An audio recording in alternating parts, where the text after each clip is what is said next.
नमस्कार विद्यार्थी मित्रांनो, मी अजय सुरवसे आपल्या सर्वांचे स्वागत आहे MCQ वाला मराठी या आपल्या एज्युकेशनल यूट्यूब चॅनलवरती।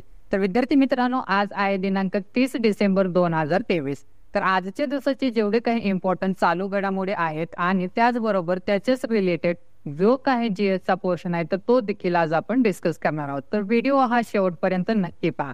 तर व्हिडिओला सुरुवात करण्यापूर्वी जे कोणी विद्यार्थी मित्र चॅनलवरती नवीन असतील त्यांनी चॅनलला सबस्क्राईब करा आणि त्याचबरोबर बेल आयकॉनवरती क्लिक करा आणि ऑल नोटिफिकेशन सेट करा, म्हणजे चॅनलचे जे काही नवीन व्हिडिओ असतील त्याचे नोटिफिकेशन्स तुम्हाला मिळत जातील। तर डेली आपलं रोज सकाळी 7 वाजता करंट अफेअरचा व्हिडिओ अपलोड होत असतो, ते देखील तुम्ही पाहू शकाल। चला तर मग आपण आजच्या व्हिडिओला सुरुवात करूया। तर आजच्या व्हिडिओ मधला प्रश्न पहिला आहे की कोणाला संसद महारत्न पुरस्काराने काय सन्मानित करण्यात आलेला आहे। तर विद्यार्थी मित्रांनो, या प्रश्नाचं योग्य उत्तर आहे पर्याय क्रमांक बी, श्रीरंग बारणे। तर श्रीरंग बारणे यांना काय संसद महारत्न पुरस्काराने काय सन्मानित करण्यात आलेला आहे। तर लगेचच आपण संसद महारत्न पुरस्कार 2023 याबद्दल जाणून घेऊयात। तर पुरुषांमध्ये कोणाला दिलं बघा, तर श्रीरंग बारणे यांना या पुरस्काराने काय सन्मानित करण्यात आलेला आहे। तसेच स्त्रियांमध्ये सुप्रिया सुळे यांना संसद महारत्न पुरस्काराने काय सन्मानित करण्यात आलेला आहे। तर हा जो पुरस्कार आहे तर कोण जाहीर करतं बघा, तर चेन्नई येथील प्राइम पॉइंट फाउंडेशन तर्फे काय हा पुरस्कार जाहीर केला जात असतो। तसेच हा पुरस्कार कधी देणार आहेत बघा, तर 17 फेब्रुवारी 2024 रोजी। पाहूयात पुढचा प्रश्न, प्रश्न क्रमांक दुसरा। नुकताच निधन झालेल्या डॉक्टर व्ही मोहिनी गिरी या कोणत्या आयोगाच्या अध्यक्ष होत्या। तर विद्यार्थी मित्रांनो, या प्रश्नाचं योग्य उत्तर आहे पर्याय क्रमांक डी, राष्ट्रीय महिला आयोग। तर नुकतंच निधन झालेल्या डॉक्टर व्ही मोहिनी गिरी या राष्ट्रीय महिला आयोगाच्या काय अध्यक्ष होत्या। तर लगेचच आपण डॉक्टर व्ही मोहिनी गिरी यांच्याबद्दल जाणून घेऊयात। तर त्यांचं निधन कधी झालं बघा, तर 19 डिसेंबर 2023 वयाच्या 75व्या वर्षी काय त्यांचं निधन झालेलं आहे। तर त्यांना तसेच पद्मभूषण पुरस्कार 2007 ने पण काय सन्मानित करण्यात आलेला आहे आणि त्या राष्ट्रीय महिला आयोगाच्या काय अध्यक्ष होत्या। पाहूयात पुढचा प्रश्न, प्रश्न क्रमांक तिसरा। भारतीय कुस्ती संघटनेचे नवीन अध्यक्ष म्हणून कोणाची नियुक्ती करण्यात आलेली आहे। तर विद्यार्थी मित्रांनो, या प्रश्नाचं योग्य उत्तर आहे पर्याय क्रमांक बी, संजय सिंग। तर भारतीय कुस्ती संघटनेचे नवीन अध्यक्ष म्हणून संजय सिंग यांची नियुक्ती करण्यात आलेली आहे।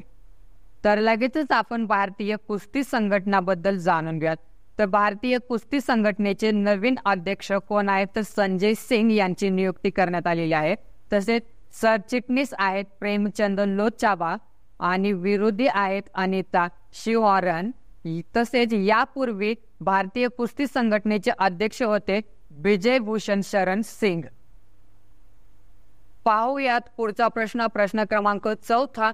मेजर ध्यानचंद खेलरत्न पुरस्कार 2023 ने कोणाला सन्मानित करण्यात आलेला आहे। तर विद्यार्थी मित्रांनो, या प्रश्नाचं योग्य उत्तर आहे पर्याय क्रमांक सी, वरील दोन्ही, म्हणजे चिराग शेट्टी आणि सात्विक साईराज रंकीरेड्डी या दोघांना काय मेजर ध्यानचंद खेलरत्न पुरस्कार 2023 ने काय सन्मानित करण्यात आलेला आहे। पाहूयात पुढचा प्रश्न, प्रश्न क्रमांक 5वा। NITI आयोगाच्या कृषी विपणन साधारण क्रमवारीत कोणत्या राज्याचे अव्वल स्थान पटकावलेले आहे। तर विद्यार्थी मित्रांनो, या प्रश्नाचं योग्य उत्तर आहे पर्याय क्रमांक ए, आंध्र प्रदेश। तर NITI आयोगाच्या कृषी विपणन साधारणता क्रमवारीत आंध्र प्रदेश या राज्याने काय अव्वल स्थान पटकावलेलं आहे। पाहूयात पुढचा प्रश्न, प्रश्न क्रमांक 6वा। 26वी जागतिक महिला हँडबॉल चॅम्पियनशिप 2023 कोणी जिंकली आहे। तर विद्यार्थी मित्रांनो, या प्रश्नाचं योग्य उत्तर आहे पर्याय क्रमांक सी, फ्रान्स। तर 26वी जागतिक महिला हँडबॉल चॅम्पियनशिप 2023 ही फ्रान्स या देशाने काय जिंकलेली आहे। तर लगेचच आपण फ्रान्स या देशाबद्दल जाणून घेऊयात। तर फ्रान्स या देशाचे अध्यक्ष आहेत इमॅन्युअल मॅक्रॉन, पंतप्रधान आहेत एलिझाबेथ बोर्न, राजधानी आहे पॅरिस आणि तेथील चलन आहे युरो. पाहूयात पुढचा प्रश्न क्रमांक 7वा. दरवर्षी किसान दिवस केव्हा साजरा करण्यात येत असतो? तर विद्यार्थी मित्रांनो, या प्रश्नाचं योग्य उत्तर आहे पर्याय क्रमांक बी, 23 डिसेंबर. तर 23 डिसेंबरला आपण दरवर्षी किसान दिवस म्हणून काय साजरा करत असतो. तर लगेचच आपण डिसेंबर महिन्यातील जे काही महत्वाचे दिवस आहेत तर त्याबद्दल जाणून घेऊयात. तर 1 डिसेंबरला जागतिक एड्स दिवस म्हणून साजरा केला जात असतो. 2 डिसेंबरला राष्ट्रीय प्रदूषण नियंत्रण दिवस आणि जागतिक संगणक साक्षरता दिवस म्हणून साजरा केला जात असतो. 3 डिसेंबरला जागतिक दिव्यांग दिवस आणि राष्ट्रीय वकील दिवस म्हणून साजरा केला जात असतो. 4 डिसेंबरला भारतीय नौदल दिवस आणि राष्ट्रीय चित्ता दिवस म्हणून साजरा केला जात असतो. तसेच 5 डिसेंबरला आंतरराष्ट्रीय स्वयंसेवक दिवस आणि जागतिक माती दिवस म्हणून साजरा केला जात असतो. 6 डिसेंबरला डॉक्टर बाबासाहेब आंबेडकर यांची पुण्यतिथी म्हणून साजरी केली जात असते. 7 डिसेंबरला सशस्त्र सेना ध्वज दिवस म्हणून साजरा केला जात असतो. 8 डिसेंबरला आंतरराष्ट्रीय भ्रष्टाचार विरोधी दिवस म्हणून साजरा केला जात असतो. 10 डिसेंबरला मानवी हक्क दिवस आणि अल्फ्रेड नोबेल यांची पुण्यतिथी म्हणून साजरी केली जात असते. 11 डिसेंबरला आंतरराष्ट्रीय पर्वत दिवस आणि युनिसेफ दिवस म्हणून साजरा केला जात असतो. 14 डिसेंबरला राष्ट्रीय ऊर्जा संवर्धन दिवस म्हणून साजरा केला जात असतो. 16 डिसेंबरला विजय दिवस म्हणून साजरा केला जात असतो. 18 डिसेंबरला भारतातील अल्पसंख्याक हक्क दिवस म्हणून साजरा केला जात असतो. 19 डिसेंबरला गोवा मुक्ती दिवस म्हणून साजरा केला जात असतो. 20 डिसेंबरला आंतरराष्ट्रीय मानव एकता दिवस म्हणून साजरा केला जात असतो. 22 डिसेंबरला राष्ट्रीय गणित दिवस म्हणून साजरा केला जात असतो. 23 डिसेंबरला किसान दिवस म्हणून साजरा केला जात असतो आणि 24 डिसेंबरला राष्ट्रीय ग्राहक हक्क दिवस म्हणून साजरा केला जात असतो. पाहूयात पुढचा प्रश्न क्रमांक 8वा. ताज्या आकडेवारीनुसार GDP मध्ये 15.7% वाटा असणारे राज्य कोणते आहे? तर विद्यार्थी मित्रांनो, या प्रश्नाचं योग्य उत्तर आहे पर्याय क्रमांक डी, महाराष्ट्र. तर ताज्या आकडेवारीनुसार GDP मध्ये 15.7% वाटा असणारे महाराष्ट्र हे राज्य आहे. तर लगेचच आपण महाराष्ट्र या राज्याबद्दल जाणून घेऊयात. तर महाराष्ट्र या राज्याची स्थापना 1 मे 1960 रोजी झाली.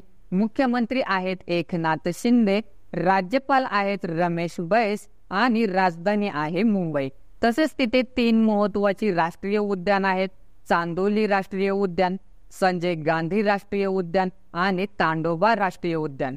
तसेच तिथे 4 महत्वाची धरणे आहेत. उजनी, पवना, जायकवाडी आणि कोयना. पाहूयात पुढचा प्रश्न क्रमांक 9वा. कुनो फेस्टिवल कोणत्या राज्यात आयोजित केला जात आहे? तर विद्यार्थी मित्रांनो, या प्रश्नाचं योग्य उत्तर आहे पर्याय क्रमांक डी, मध्य प्रदेश. तर कुनो फेस्टिवल हा मध्य प्रदेश या राज्यात काय आयोजित केला जात आहे? तर लगेचच आपण मध्य प्रदेश या राज्याबद्दल जाणून घेऊयात. तर मध्य प्रदेश या राज्याची स्थापना 1 नोव्हेंबर 1956 रोजी झाली. मुख्यमंत्री आहेत मोहन यादव, राज्यपाल आहेत मंगूभाई छगनभाई पटेल आणि राजधानी आहे भोपाळ. तसेच तिथे 8 महत्वाची राष्ट्रीय उद्यान आहेत. बांधवगड राष्ट्रीय उद्यान, कान्हा राष्ट्रीय उद्यान, पेंच राष्ट्रीय उद्यान, संजय राष्ट्रीय उद्यान, सातपुरा राष्ट्रीय उद्यान, पन्ना राष्ट्रीय उद्यान, वन विहार राष्ट्रीय उद्यान आणि कुनो राष्ट्रीय उद्यान. तसेच तिथे 4 महत्वाची धरणे आहेत. गांधी सागर, बम सागर, बारगी आणि बारणा. पाहूयात पुढचा प्रश्न क्रमांक 10वा आणि या व्हिडिओ मधला शेवटचा प्रश्न. तर नुकतीच छत्तीसगड विधानसभेच्या अध्यक्षपदी कोणाची नियुक्ती करण्यात आलेली आहे? तर विद्यार्थी मित्रांनो, या प्रश्नाचं योग्य उत्तर आहे पर्याय क्रमांक सी, रमन सिंग. तर नुकतीच छत्तीसगड विधानसभेच्या अध्यक्षपदी रमन सिंग यांची काय नियुक्ती करण्यात आलेली आहे. तर विद्यार्थी मित्रांनो, अशाच प्रकारे दररोजच्या चालू घडामोडी पाहण्यासाठी MCQ वाला मराठी या आपल्या एज्युकेशनल यूट्यूब चॅनलला सबस्क्राईब करा आणि त्याचबरोबर व्हिडिओ आवडला असेल तर व्हिडिओला एक लाईक करा आणि तुमचे जे काही मित्रमैत्रीण असतील त्यांना पण हा व्हिडिओ शेअर करा. जर तुम्हाला काय मला सुचवायचं असेल तर बिंदासपणे मला कमेंट बॉक्समध्ये कमेंट करून सांगू शकता.